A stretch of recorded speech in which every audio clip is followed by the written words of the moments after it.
பிரிதல் வந்து நடக்கலைன்னா உலக இயக்கமே கிடையாது. எல்லாரும் பிரியறத தப்பாக நினைக்கிறாங்க. பிரிஞ்சாதான் வாழ்க்கை, தாயும் சேயும் பிரிஞ்சாதான் வாழ்க்கை. சரியா? அப்போ இந்த பிரிதல் அப்படின்ற இந்த ப்ராசஸை நம்ம எப்படி வந்து சக்ஸஸ்ஃபுல்லாக கையாளுறது?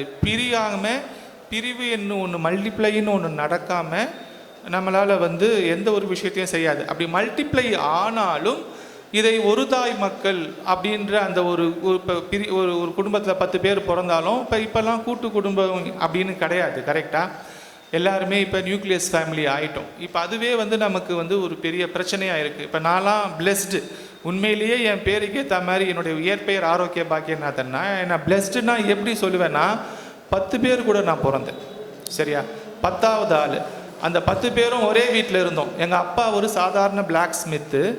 அவர் பெரிய படிக்காதவர், ஆனால் வந்து இரும்பு வேலை செய்கிறதுல ரொம்ப பெரிய நிபுணர். இப்போ இவர் சொன்னார், சக்தி கணேசன் சொன்னார்ல, உங்களுக்கு சனி ஆதிக்கம் அதிகம் இருக்குதுன்ட்டு. அதனால் சொல்கிறேன், என் அப்பா வந்து ஒரு பிளாக் ஸ்மித், இரும்பு வேலை செய்வதில் மிகப்பெரிய நிபுணர். அந்த என்னுடைய தாய் வந்து 10 குழந்தைகளை ஈன்றெடுத்தவர். சரியா? 10 குழந்தைகளையும் இந்த தம்பதிகள் படிக்க வச்சு கல்யாணம் பண்ணி கொடுத்து எல்லாருக்கும் நல்லது கெட்டது செஞ்சு இறந்துருக்குறாங்கன்னா, அப்போ அவங்க செஞ்ச அந்த சேவைக்கு முன்னாடி இன்றைக்கி நம்ம 2 குழந்தைகளை வளர்ப்பதே பெரிய கஷ்டமாக இருக்குது. கரெக்டாக? அப்போ இந்த நியூக்ளியஸ் ஃபேமிலியிலேருந்து இந்த சமூகத்தில் ஒரு பெரிய ஒரு கூட்டு ஒருங்கி இயக்கத்தில் ஒரு கூட்டு குடும்பம் மாதிரி இந்த ஜோதிடர்களை இணைக்கிறதுக்கான இந்த முயற்சிகள்லாம் எனக்கு ஏன் வருது அப்படின்னா, என்னால் இந்த 10 பேர் கொண்ட குடும்பத்தை இணைக்க முடியுது. கடைசி பையனாக இருந்து எல்லா நல்லது கெட்டதையும் எங்கள் ஃபேமிலியில் நான் எடுத்து செய்கிறேன். இப்போ ஒரு கிறிஸ்மஸோ இல்லை வீட்டில் ஒரு கல்யாணமோ எதுவாக இருந்தாலும் என் வீட்டில் தான் நடக்கும். ஒரு சின்ன ஃபங்க்ஷன்னால கூட எங்கள் வீட்டில் 50 பேருக்கு குறையாமல் இருப்பாங்க. ஒரு சின்ன ஃபங்க்ஷன்னா கூட 50 பேர் குறையாமல் இருப்பாங்க. இன்னும் நாங்கள் கூட்டு குடும்பமாக இருக்கோம். டிப்பிக்கலி தனி குடும்பமாக தனித்தனியாக சமைச்சிக்கிட்டாலும் இன்னைக்கும் எனக்கு ஒரு 10 பேர் கொண்ட குடும்பத்தையும், அதாவது போன ஜெனரேஷனையும் அடுத்த ஜெனரேஷனையும் இணைக்கிற இணைப்பு பாலமாக நான் இருக்கிறேன். அதை நான் குடும்பத்தில் வெற்றிகரமாக செய்கிறதுனால அதை சமூகத்திலையும் என்னால் செய்ய முடியுன்ற நம்பிக்கை எனக்கு இருக்குது. ஏன்னா ஒவ்வொருத்தரும் ஒரு மூடில் இருப்பாங்கல்ல. சண்டை போடுவாங்க, திட்டுவாங்க, கோச்சிப்பாங்க, பேச மாட்டாங்க, ஈவன் அடிப்பாங்க. இதையெல்லாம் தாண்டி அது ஒரு குடும்பம். இந்த ஜென்மத்தில் பிறந்தோம், திருப்பி ஒன்றா பிறக்க போகிறோமா? அவ்வளோதானே. இன்றைக்கி நம்ம எல்லாம் பார்த்துக்கிட்டோம், அடுத்த ஜென்மத்தில் ஒன்றா இருக்க போகிறோமா? அப்போ இந்த ஒருங்கிணைப்பு அப்படின்றது ரொம்ப ரொம்ப அந்த பிசாசுக்கு பிடிக்காததே என்ன தெரியுமா? ஒற்றுமையை கெடுக்கிறது தான் பிசாசோட வேலை. அப்போ ஒன்றுபடுத்துகிறவன் வந்து கடவுளின் தூதன். நான் கடவுளின் தூதனாகவே இருக்க விரும்புகிறேன். எல்லோரையும் ஒருங்கிணைப்பவனாக இருக்க விரும்புகிறேன். எல்லோரையும் ஒற்ற கருத்துடையவர்களாக, எல்லோரும் சேர்ந்து பயணிக்கக்கூடியவர்களாக இருக்க விரும்புகிறேன். அதற்கு என்னுடைய வாழ்க்கையை அர்ப்பணிக்க விரும்புகிறேன். ஸோ இதுதான் என்னுடைய நோக்கம். அப்போ மேஸ்மச்சஸ் பிரிவினைகள் வரும், டிஸ்சப்ரேஷன்ஸ் வரும். இன்றைக்கி அடிச்சுப்போம், நாளைக்கு சேர்ந்துப்போம். அப்போ மறப்போம், மன்னிப்போம்.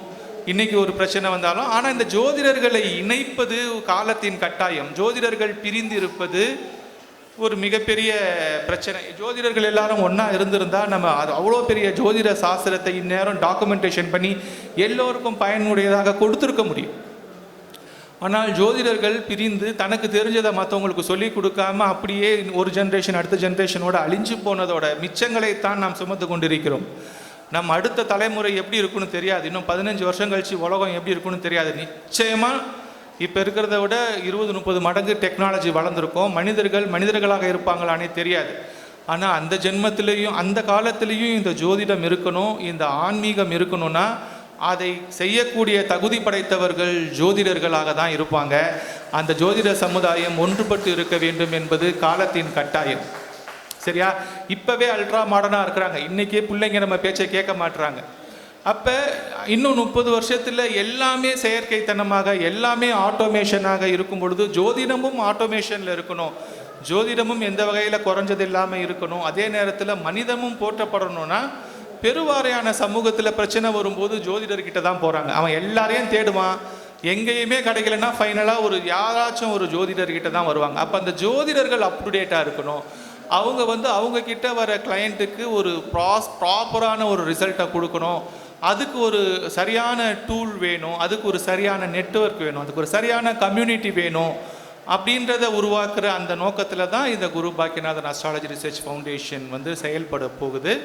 இதுக்கு உள்ளார்ந்த உங்களுடைய ஒத்துழைப்பை நீங்கள் கொடுத்தீங்கன்னா இதை வந்து நம்ம எல்லா மாவட்டங்களிலும் தாண்டி இந்திய அளவில் உலக அளவில் நம்ம வந்து இதை நிலைநிறுத்துவோம். இதுக்கு இன்னும் நிறைய திட்டங்கள் இருக்குது. சற்றேறக்குறைய 26 பாயிண்ட்ஸ் நாங்கள் வந்து டிசைட் பண்ணியிருக்கிறோம்.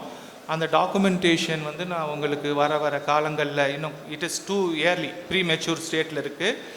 என்ன agenda Guru Bhagyanathan astrology research ஃபவுண்டேஷனில் அஸ்ட்ராலஜிக்கு என்ன செய்ய போகிறோன்ற வகையில் மட்டும் 26 பாயிண்ட்டுகளை நாங்கள் ஃபைன் டியூன் பண்ணி வச்சுருக்கிறோம். அந்த 26 பாயிண்ட்டையும் எப்படி ப்ராப்பராக எக்ஸிக்யூட் பண்ணுறது அப்படின்றதில் நம்ம அடுத்து இயங்க ஆரம்பிக்கிறோம். அதனால் இந்த லஞ்ச் முடிஞ்சோன்னே நிறைய நம்ம பேசுவோம், எல்லாரும் பேசுவாங்க. பேர் கொடுக்காதவங்க கூட பேசலாம். எல்லோருக்கும் வாய்ப்புகளை நாம் கொடுப்போம். இப்போ நம்ம லஞ்சுக்கு போகலாம்.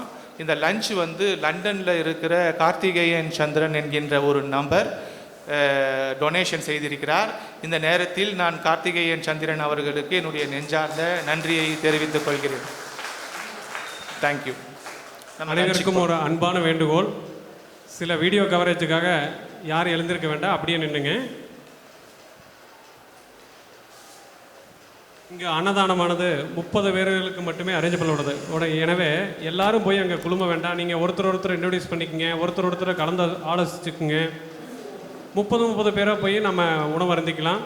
இது விழாக்குழு சார்பாக அன்பான வேண்டுகோள். உங்களுக்கு பேசுகிறதுக்கு நிறைய டைம் கிடைக்குது.